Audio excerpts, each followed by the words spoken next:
These are actually really important things. They're important things, but you What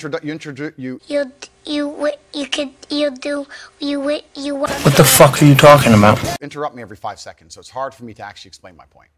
The point I'm making here is very simple. You have children, and you're responsible for their safety, so you're going to have authority to say, don't go out at night, perhaps, because you want them to be safe. I have legal authority. You have a legal authority. Yeah. Legal authority. I'm saying that if I had a woman, and the question where you've raised this soundbite from, I was asked about protecting a woman, making sure she's safe. And I would say I wouldn't want her to go out at night on her own because I'm responsible for her safety. And someone said, well, you don't have authority over her to do that. And I said, well, no, I can't force her to stay inside. But if she were to ask me, how do I protect myself at night? I would say, well, you should stay inside. I'm saying to you that when you say I have to have some authority over a woman, I say to you, you have no right to any authority over a woman. You do over a child if it's your child, because you are the legal appointed guardian of that child. Understood. You're not a legally appointed guardian or authority over your wife or female partner. Legally appointed, absolutely not. I agree. However, when it comes to things like personal responsibility or personal safety, men, largely by society, are accepted. We're the protectors and providers. We can sit here and pretend that in the world we live in, if me and my wife were walking down the street and men were to come up and try and attack us, I wouldn't be the one fighting. But we both know in reality I would. Right. I have a degree of responsibility to protect her. The authority is something that she would give to me. She would come to me and say, how can I make sure I'm as safe as possible? But I don't want to interrupt you. Piers, if a woman comes to me and says, I want you to keep me safe, she is handing me authority for her safety. Do you wish you'd phrased it a different way? No, because we're talking about long format copy where I'm talking about a woman who has come to me and said, you're responsible for making sure I'm safe. I said, well, then I have to make the decision. Would you change the wording of what you said? No, I would just encourage people to watch my long format copy and understand it fully. fully. Would you tell an 18-year-old boy you don't have authority over women? Absolutely. You would say that? Unless a woman comes to him and says, you're responsible for my safety, please make sure, keep me safe. Like my woman now says, that, Andrew Tate, I can sign up to. Well, then we agree. Yeah, but I don't agree with what you said before. Because you're taking a soundbite from a 2-hour conversation. Yeah, but you haven't been taken out of context, because I read you the entire sentence. It's very But you've ignored all the context around the sentence, my friend. Yes, you've ignored all the context. Do you respect women? Absolutely. Why wouldn't I? Do you think that 18, 19-year-old women are more attractive than 25-year-old women? I think there's attractive people. That's a loaded question. I don't know. Well, it's not really, is it? I can't. You know why I'm asking you? Of course I do, but I can't sit here and say. For the benefit of viewers who don't know why I'm asking, you said this. In general, this is also one of the reasons men find youth attractive. You want to blow up the internet? I'll blow up the internet right effing now. The reason 18 and 19-year-olds are more attractive than 25-year-olds is because they've been through less dick. That's not misogyny because it's not anti-women. I'm saying that an 18 or a 19-year-old woman would be more desirable. Pretty anti-25-year-old women. Anti-25-year-old women we can argue, but being anti any woman at all is misogyny. Not when I'm saying that women are beautiful and attractive at a certain age and saying the age. You're saying 18, 19-year-olds are more attractive than 25. Well, than ageist perhaps, but misogynistic absolutely. Is that not. But you just accepted it was misogyny. No, I didn't. You said it was misogyny. I'm telling you, no, it's not. So I do think that kind of sentence that I just read out, that paragraph, is actually toxic. Well, it depends. You're making out like I'm walking around the street going up to random 25-year-olds. Well, effectively, you're doing it to tens of millions of people online. There's no difference. Not at all. We're discussing a topic. We were discussing the ideal age of a man. Should young boys, right, in their teens, are you comfortable that they would have that mindset? Be honest. I think that young boys in their teens lack life experience. They lack nuance. And they need to be very, very careful what they're digesting online, whether it's my content or anybody else's. Arguments with feminists, arguments with the toxic masculine crowd, arguments with the left. And they're going to take a small clip, small sentence from ours, and they're going to try and paint me as a villain. But I'm not left or right. I don't know what you are, Piers. Exactly. That's my point. No, but that's my point. And I understand. and you're doing exactly as I knew would happen on this interview, which is because you're a busy man. You're not going to watch hours and hours and hours of video. If a 25-year-old woman was watching this, would you say, I'm sorry for saying that? Well, I wouldn't want anyone to be offended by anything I say. But I say things that offend. And this is the thing that's interesting, Piers. Please let me finish. Yeah, but you're behaving like a politician. But hang on. You can say I'm interrupting. You do. Then you need to understand why my content existed in the first place. My content existed because I tried my very hardest to be an absolute and utter realist, especially with uncomfortable truths. Now, I've been in love, and I certainly believe that men and women, when they work together, it's the most beautiful force on the planet. I believe in family. I believe in children. I believe in... If you believe in family and children and love, why are you single? I'm not single. Well, you're not married. That's what I mean. Well, if I was married, the last thing I would do is advertise it to the feral psychopaths on the internet. So I'm not a feral psychopath. Well, you called me friend earlier. Can be debated, Piers. But I asked you if you're going to get married. One day, absolutely. You'd like to. If I'm not married already, I will be married one day. If I'm not, well, you might be secretly married. I could be married, correct. Why would you not tell me either way? Why would I advertise to the feral psychopaths of the world who have tried their very best to destroy me for an opinion? about my private life and the things that are most sacred to me. Why Well, you would I think do if that? you said you were married, everyone would hate you? I don't know about people hate me. It's about me understanding that I'm a hard target, but I am very, very protective of the people I care about. Right. Bang out the machete, boom in her face, grip her by the neck, shut up, bitch. In another, you say slap, slap, grab, choke, shut up, bitch, sex. No, watch the whole video. It's a girl coming at me with a machete and me saying, here, slap the machete out of her hand. She's attacking me. So you don't understand. This is the exact point. I do understand. No, people don't watch them in full. And this is actually what's interesting.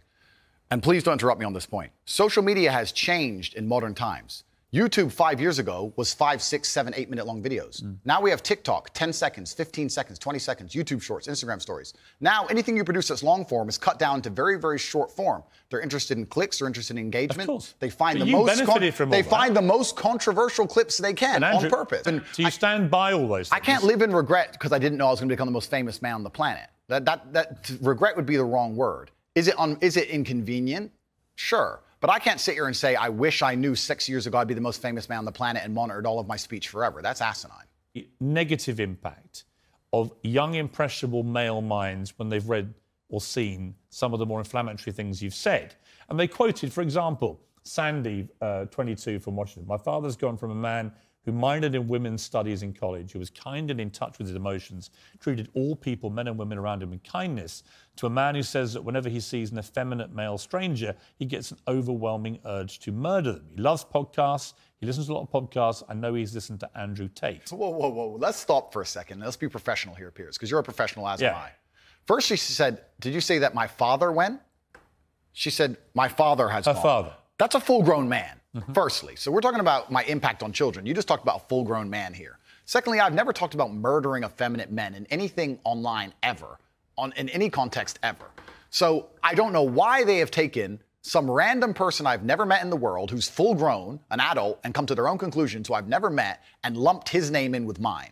That is absolutely unfair on every level. I didn't read this BuzzFeed. I didn't read this BuzzFeed article, but after hearing the first point, I know it's trash. I want to see men dressed up in dresses. Transgender. That's not exactly what I said. What did you say? I said the reason I am so popular and I'm so famous is that there's a large contingent of men who don't want to wear makeup, who still want to make money, go to the gym, be strong, drive a fast car, be traditionally masculine, and don't want to be shamed for that, and they don't want to be called toxic for that. That is the reason I'm so massively famous. That is what I said. What do you think? You have a dislike of transgender people? I don't know any transgender people. But you have a dislike of what they stand for, what they are? No. Why would I? Okay, so you agree if you were walking down the street with a woman, you'd be responsible with her safety? Yeah. Cool, absolutely. So if that woman wanted to walk alone at I don't night think I have authority over the woman as we do that. Okay, so let me ask you another question, Piers, because we are professionals. Let's say your woman decided she wanted to take a nice little walk through the south side of Chicago at 2 a.m., and she wanted you to go with her, and you were responsible for fighting and dying on the spot if she was attacked. Don't you think you would say to her, no, we're not going out right now, it's not safe? Yes. What do you believe about depression? Do you believe depression is a real thing? I believe that feeling depressed is real. I don't believe depression as a clinical disease is real, no. Really? Well, let me explain why.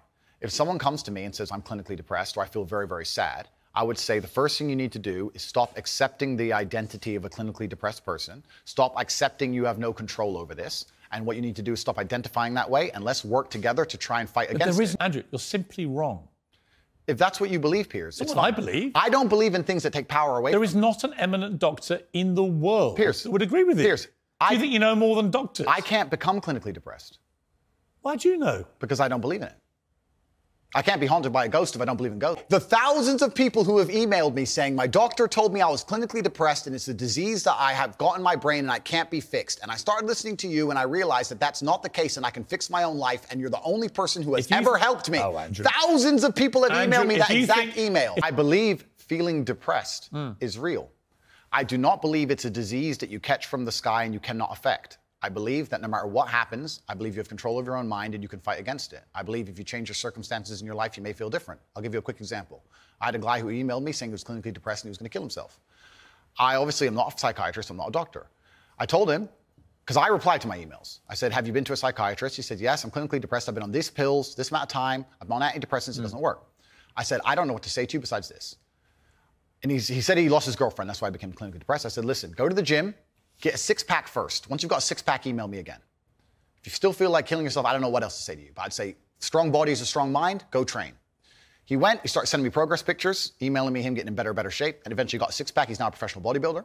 and he said, I can't believe I was considering that. I feel so much better, etc. I refuse to accept that there are people out there who cannot become happy, contented individuals. I refuse to accept we live in a world where God has created people who, no matter how hard they work and how good their life becomes, can't be happy. I don't accept that. I accept that the universe is a very giving place and that God loves all of us. And if you try your best and you work hard, you can become a better person. And I also will argue with you, and I'll counter the point that you sitting here on your platform telling people they have clinical depression, there's nothing they can do about it, is far more dangerous. Okay, well then, if they have clinical depression... Why do you misquote me? No, because you're saying... You hate being misquoted. No, you're saying if people have clinical depression, that I never said they there's have a nothing to disease. do about it. They go to a doctor and they get diagnosed and they get help. Then I would argue the point that if It's somebody... the complete opposite of what you just said I said. I would argue the point that if somebody has depression of any kind, whether it's clinical, whether it exists or not, whether they feel depressed or not, whatever, that taking control of their life, taking personal responsibility and working hard is always going to be the positive, best thing they can possibly do for their life going forward. How positive and the people is going around it? them. So sitting here saying, I don't believe in clinical depression, you don't believe in depression. No, I don't. I believe that people can take control and fight against things. Right. I believe in personal sovereignty. Right. Piers, you're on my side, afraid of being cancelled along with me.